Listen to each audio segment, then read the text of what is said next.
verdict on trailing at half time, but second half everything went for you. What's your thoughts? I say everything went for you. You made it. Not everything, I wouldn't say. Probably not going to get drawn into that. I thought first that we edged it.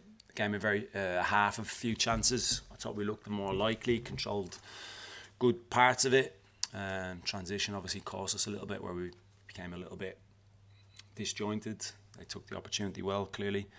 But I thought second half we were very, very good. We hit really high levels in every phase of the game, whatever it was, with the ball, without it, the bits in between, and set pieces, clearly.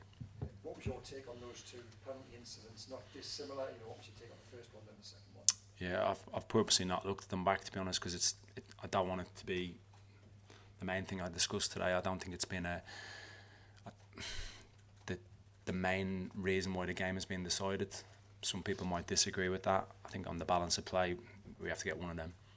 Would be my opinion from 50-60 yards away, and from what the rest of the staff have discussed with me after the game. The officials have a difficult task on their hands, clearly. All the challenges, all the bits and pieces, there's a lot going on in the games, and clearly they were two key moments and decisions that needed to be made. And even at 1-0 down, going into the second half, you guys never, it seems as if you're preying on fragility that exists with Newcastle a little bit. You always believed you could get back into the game and probably go on and win the game. Was that belief always there? And in part, was that based on Newcastle's away records, stretching back to April? No, it's based on us, really. Really calm at half time. Wanted to just tweak a couple of aspects where I felt we could improve. A bit more calmness in possession in certain areas of the pitch rather than forcing passes, and I think we did that really well. Controlled transitions again pretty well, probably up until, ironically, Newcastle went down to 10 men, where it became a little bit ragged and disjointed. We couldn't quite get a grip of that. But I just have real belief in what we can produce, and I didn't want us to panic, didn't want us to chase the game. I felt it would or could come by doing the right things, and I think we maintained that. A lot of things went against you. You must be very pleased with how the players kept going, didn't get frustrated, but believed in what they're trying to do, and didn't let kind of negatives get down. Yeah, I think what you're alluding to is true. I think there's definitely a sense of certain things not going for us, and I think sometimes you can use that as an excuse to not perform and let it get the better of you. And I've been in that position, obviously, on the pitch. I don't think I always dealt with it particularly well on the pitch, and I try and deal with it better off the pitch. I think our players actually deal with it really, really well. They stuck at it, stuck to the task, and just they were relentless, really, in terms of getting back level and going for the winning goals. What pleased you most about the performance? Because there's so many positives, the solidity, the continuing creativity, the set pieces, obviously another goal from a throw-in. Yeah, so much, really. I think the selflessness of the team. I think if you look at the attacking players, I've just mentioned this in the dressing room, all attackers want to attack. It's just pretty obvious because they play in that position. They want to do things with the ball, whether it's attacking crosses, dribbling, shooting, whatever it is. But I think if you look at our attacking players, there's a real selflessness around how they defend, how they recover back, how they do the basics of the game that are absolutely needed. And I think the other aspect around being selfless is the squad, the subs coming in, having a real impact, which they have throughout the time I've been in charge, where they've been not sulking. I know people will be unhappy not to play. I mention it quite frequently, but I think that the impact they have is so crucial. And again, today they made a big influence in the game.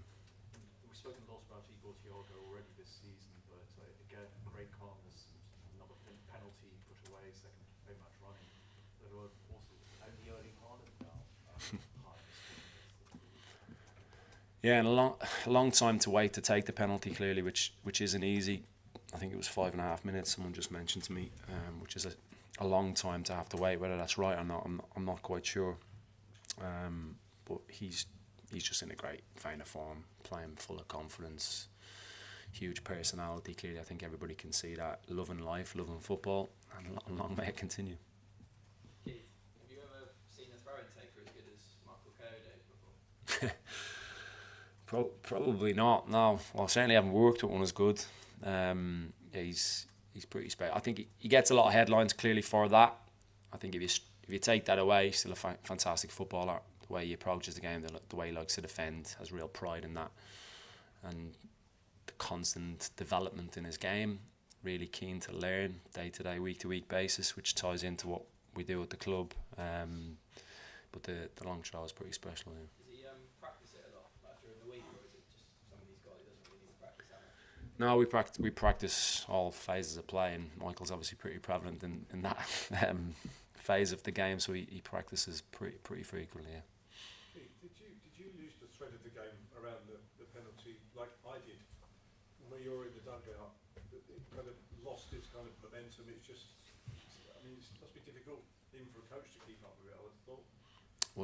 Can you elaborate what you mean? Well, just the game up until when the penalty was awarded, well, apart from the first, the diving booking as well, the game kind of was railroading the goal approaching. It must be difficult even for a coach to keep up with the thread. Four Newcastle subs at one point, changing the goalkeeper. Your job is to try and counter that. Was it difficult?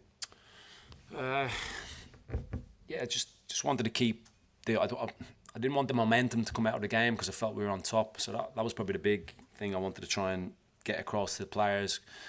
You do get moments then to get a little bit of information onto some players to be able to just tweak things. Right side, I wanted Michael Coyote to stay a little bit lower, to leave Dango a bit higher, more 1v1 scenarios. Thought that worked pretty well. Yeah, I think you just need to stay in the game and stay focused. Staff are obviously looking at it through a different lens as well and feeding back little tidbits that may help things. But I thought the players stayed really focused during those moments that you're talking about. Have you got a deputy long throw taker? In case anything happens? Got about 5, yeah. Yeah. So your first time? No. Yeah, we've got quite a few. Kevin Schade, Matty Jensen, Ethan Pinnock. We've got a little squad of them. Were you given any clarification from the officials over the first penalty shout and booking for diving? Because VAR, the replays show it was a penalty, so it was a bit confusing. Yeah, like I said, I haven't seen it back, but no, I haven't. I've said this before on a few contentious issues. I don't really want to be the type of head coach that really criticises the officials, because I just don't think it's right. It's a difficult job at the best of times. But yeah, I think from what I'm hearing, it's probably a penalty. But no, I haven't had any explanation around it now. So on your home form, I think it's only one defeat, and that was to Man City. What do you put that down to, and yeah, how crucial is that to be so good at home? Yeah, we want it to be a place where it's pretty uncomfortable for the opposition to come. The performances overall have been of a really, really high standard. It's obviously really important in terms of what we want to achieve and how we take steps forward. So yeah, I think performances inevitably, they're pretty consistent. They will bring the results, and I think we've had that in pretty much most of the games, and I think the confidence has been growing from that. The boys turn up, the fans are engaged, they're really making connections with some of the newer players and the new team, which it is. It's just a feel-good factor clearly at home. Okay. Thank you very much, everybody. See ya. Thanks, bud.